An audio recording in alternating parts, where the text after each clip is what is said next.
Hello and welcome to an impromptu recording of another episode of the DudeCast podcast. This one's a little different. It's going to be only about 20 minutes long because it's all the time I have. Usually I like to give myself an hour, but I felt inspired today. And I want to start with a quote that a lot of you have probably heard before, but I'm not going to take it the usual route. As a lot of you recurring listeners have heard me say I think motivation is bullshit. I think a lot of this self-help shit you see out there, it's more about this goody-goody hype train, feel good now, make money now, and you'll feel good forever. But I don't think that's the right way to be fulfilled in life. And I think there are a lot of really sad rich people, you know what I mean?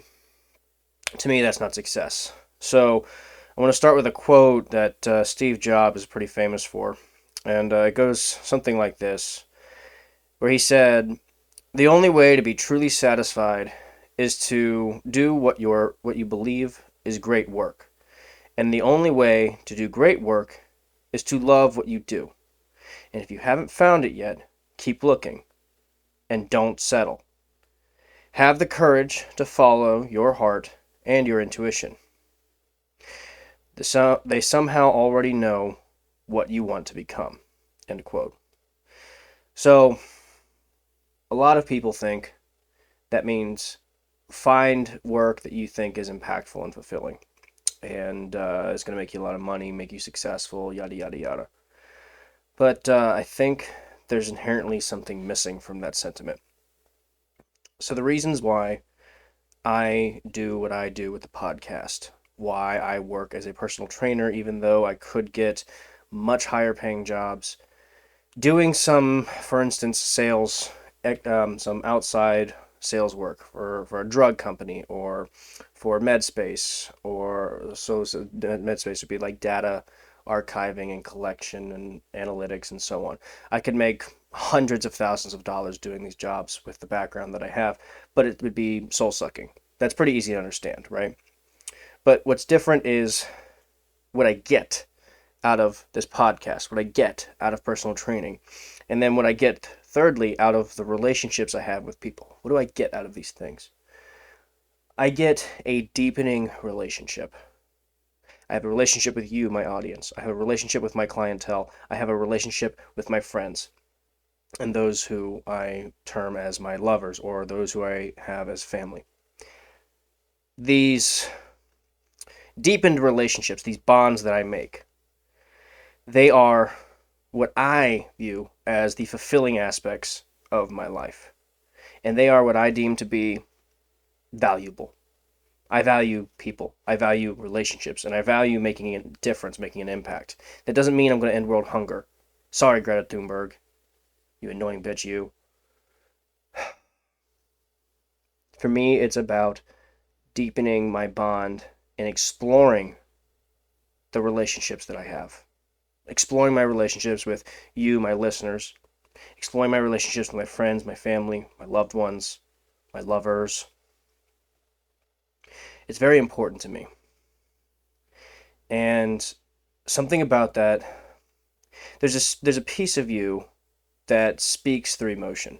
It speaks out with an inspired voice that doesn't care what your friends, family, employers, and others think. But when that emotion leaves you, the rage, the fear, the pain, or even the love, your logical mind reaches out to say, you cannot be accepted for this. Gotta draw back. To which our most difficult task becomes to say back to that rational voice, that's fine, because I accept this. In my previous podcast, I talked about accepting your darkness. Well, there's more about yourself that you need to accept. We all feel shame for various reasons. I often joke that I am fully shameless. I feel no shame for anything. I will gladly strip my clothes and go streaking on a dare. I will gladly snort Kool-Aid for $5 on a dare. I will gladly go do some fuck shit when someone says, bet you won't, and I go, bet, and I will. That's a different kind of shame. The shame I'm referring to is the shame that we will impart upon ourselves. The shame that our closest friends, family, and lovers will impart upon us because they are projecting their expectations of who we should be rather than accepting us for who we are. So there's two pieces to this. There's accepting yourself for who you actually are. And that means everything about you. That means your flaws and your strengths. That means every piece of you, accepting it fully. Because you have a flaw, because you have an imperfection, or something that's otherwise seen as not normal or abnormal, that does not mean it needs to be fixed. This could be a disability. This could be something that's just not normal for most people. This could be anything. But you felt shame for it in the past. You've shamed yourself, or someone else close to you has shamed you for it. It is okay for you to have those flaws, those imperfections. They do not need to be fixed. And that's what's hard for me personally. See, most of my growth in my life, most of my character development has come from my relationships, my girlfriends over the years. And what they've taught me is, oh, I fucked up here, I fucked up there. And every single time one comes to an end, whether it was me or them who ended it, I would always fish for something I could improve upon. And whenever there wasn't something, I would jive something up. I would create something out of nothing, and I would try to improve it because, for whatever reason, I just couldn't cope otherwise. This year, in 2020, I've been forced to look at that coping mechanism that I have of fishing for improvement. This is not to say that I'm perfect. It's just that in the situations that I'd been in, there wasn't really anything for me to focus on in terms of improving. At least, there's always something, but there wasn't anything of clear magnitude and depth that needed quote-unquote fixing. What did need to be addressed was my ability to accept myself for who I am, and the ability for me to surround myself with people who accept me for who I am, which I think those are two sides of the same coin. If you want to find your fulfillment and your success in life, it's not about how much money you make, it's not about getting a job, it's not about pleasing those around you and being accepted into your tribe. No. It's about cultivating people around you and ensuring that you yourself both can accept you for who you are. Because you can be reaffirmed all day by your friends and family that they accept you. But if you don't accept who you are, you're going to be living a pretty miserable existence. And the worst part is, if you don't understand that about yourself, you're not going to understand why. It's a very harrowing task. It's a very difficult thing to look at because it's so confusing. You don't know because there's no template for you to reference because there's only one you. You can find other people who have had experiences that parallel yours, and that's great. That's where the friends that accept you come in. Maybe they do have experiences that you can draw from as reference. Because what are we as creatures of pattern and creatures of habit, if not looking for specific reference points to guide us along in our journey throughout life? It's a very complex subject, and it's very hard, very muddled waters to sift through. It's a different kind of introspection. I've always prided myself in my ability to look within and try and figure out what I need to fix, what I need to remedy, and what I need to improve upon. But this train of thought is different because there's nothing to change or fix except how I see myself. And that's a different kind of effort. That's not something you can just grind out through repetition. And that's hard, at least for me. Understanding this, you can't just look in the mirror and talk to yourself. Just like I can't look into the microphone here, speak out into the void and expect that I'm going to understand this better, or that I'll ever understand it at all. There's something about it that feels abysmal, unending. And it's harrowing. It's humbling in a way because you feel like there is no end point.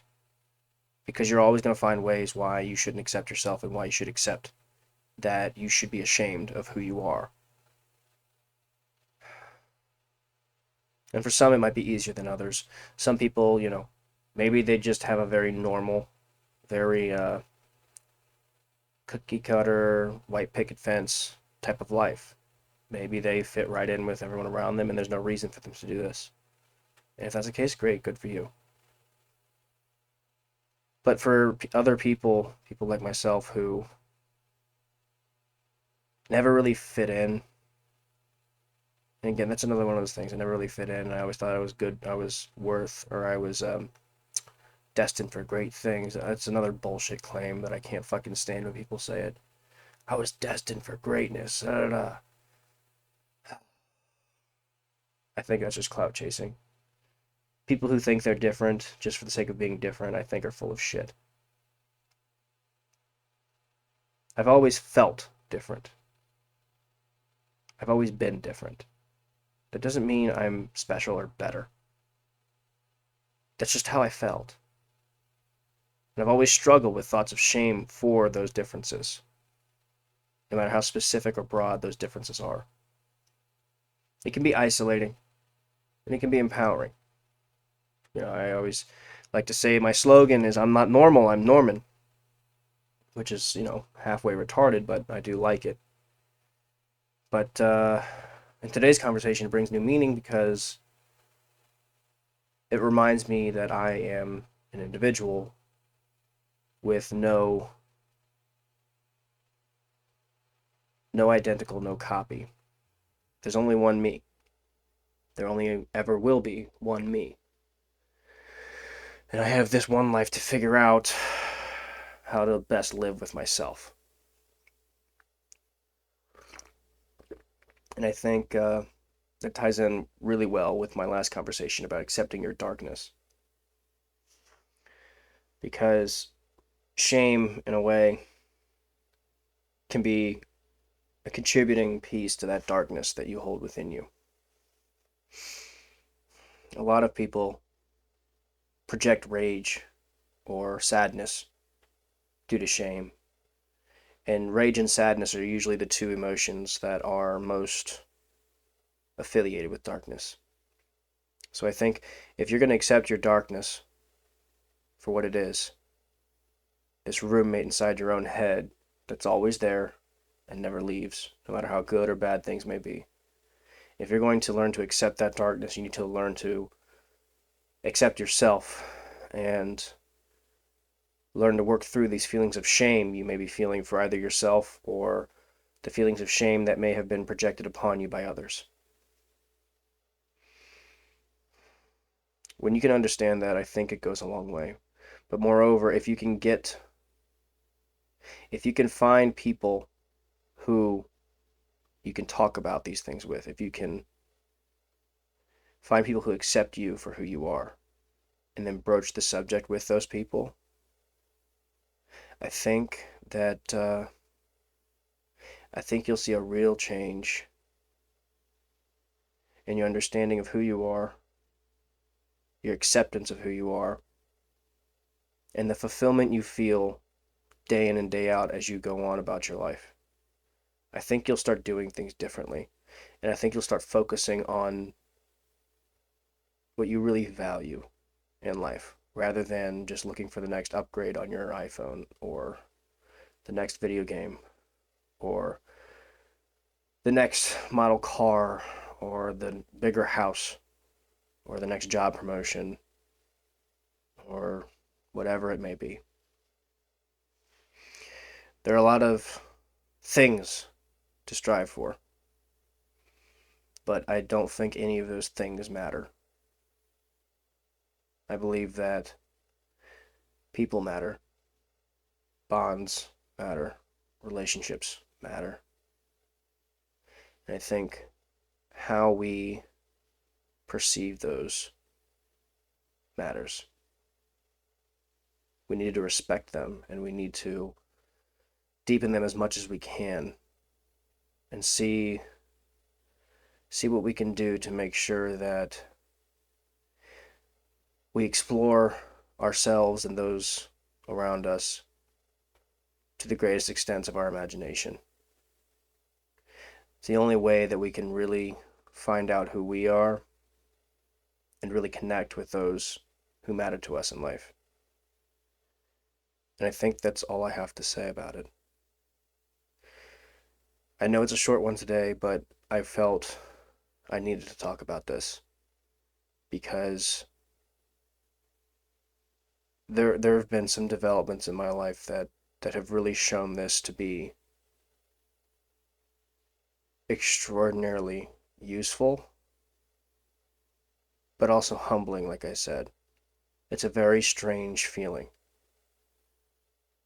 There are feelings of love, feelings of fear, feelings of shame, feelings of acceptance, warm, welcoming sensations. But I mentioned fear, it's something foreign, it's something new, and it's terrifying, but also exciting. It's a very, very strange place to be.